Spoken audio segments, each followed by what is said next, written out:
I think that everybody has an answer to the question, why do people do dumb stuff? And when we think about the word dumb, it's like there's people who literally have cognitive problems and they don't know how to do smarter things. And then we have to think about the argument about mental health. And it was interesting because I went to a seminar recently that was about behavioral health. And I noticed that it's the Board of Behavioral Sciences that governs marriage and family therapists in the state of California. And so they're the Board of Behavioral Sciences. And so then we have mental health and behavioral health and emotional health and then even spiritual health. And so what if we broke all those down and say, okay, from a scientific perspective, can we explain why people do dumb stuff? And so if we say people have behavioral issues, they're maladaptive behavioral issues, but that doesn't explain why they do dumb stuff. And so then we can talk about access to weapons and this sort of thing, but we're still not explaining why. Why did they choose to do something that the rest of us are going, that makes no sense?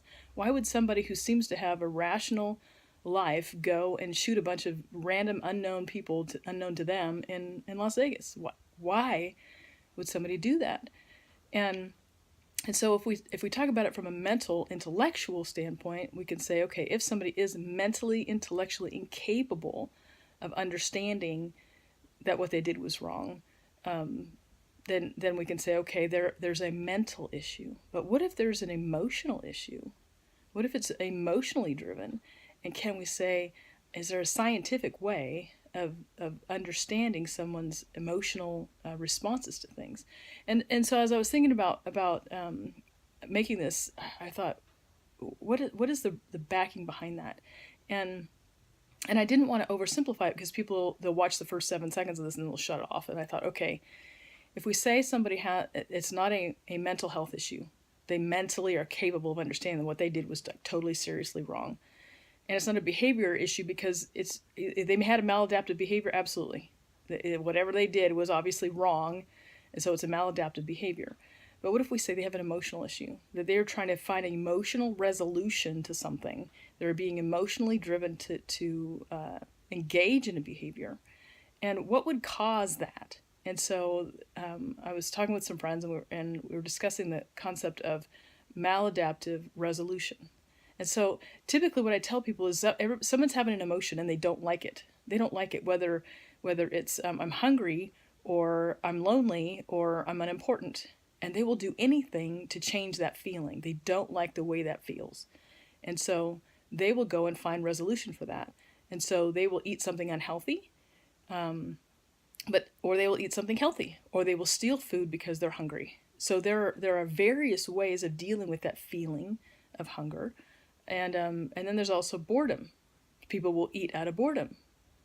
And is that actually a function of needing to eat for health? And so then we'll say, okay, we have an emotional issue of unimportance, or I've been wronged, and I have this feeling of inadequacy. I have this feeling of injustice. So we're going to have a maladaptive resolution. We're going to go and resolve that feeling by doing something that will make us feel better, feel right. And so we have all these people who are doing all these strange behaviors in order to engage in a resolution regarding feeling.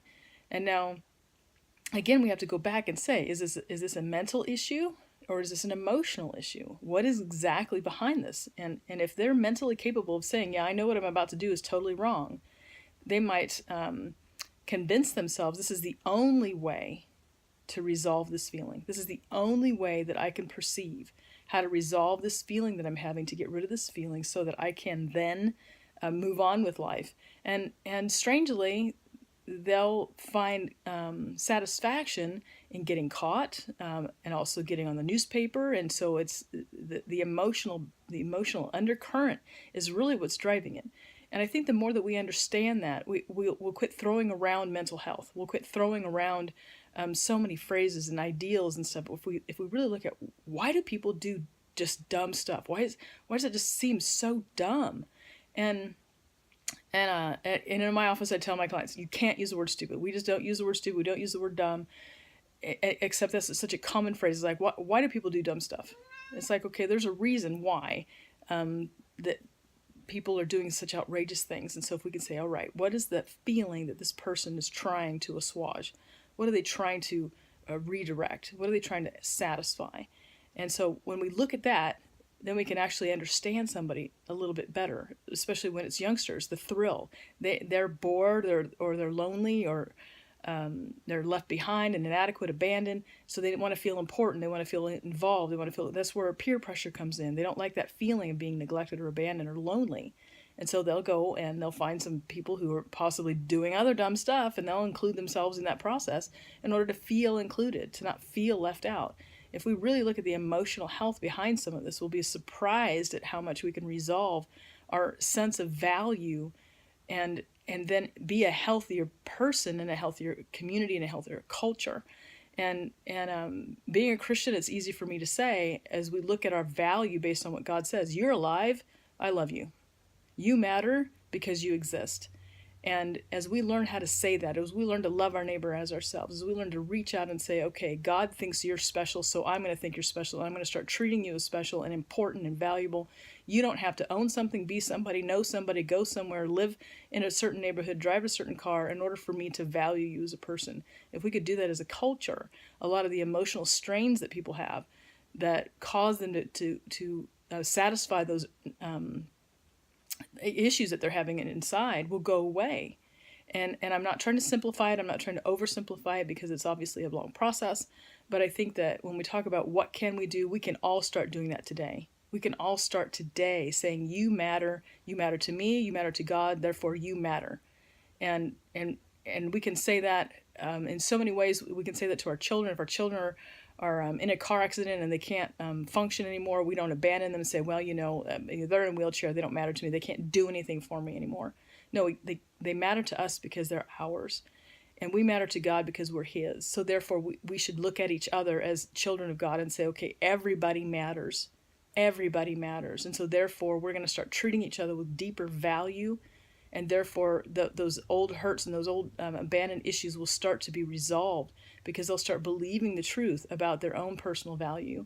So I hope and I pray that as each day goes by, we'll take that to heart and say, okay, there's a reason why people are doing these things, and we actually do have an answer.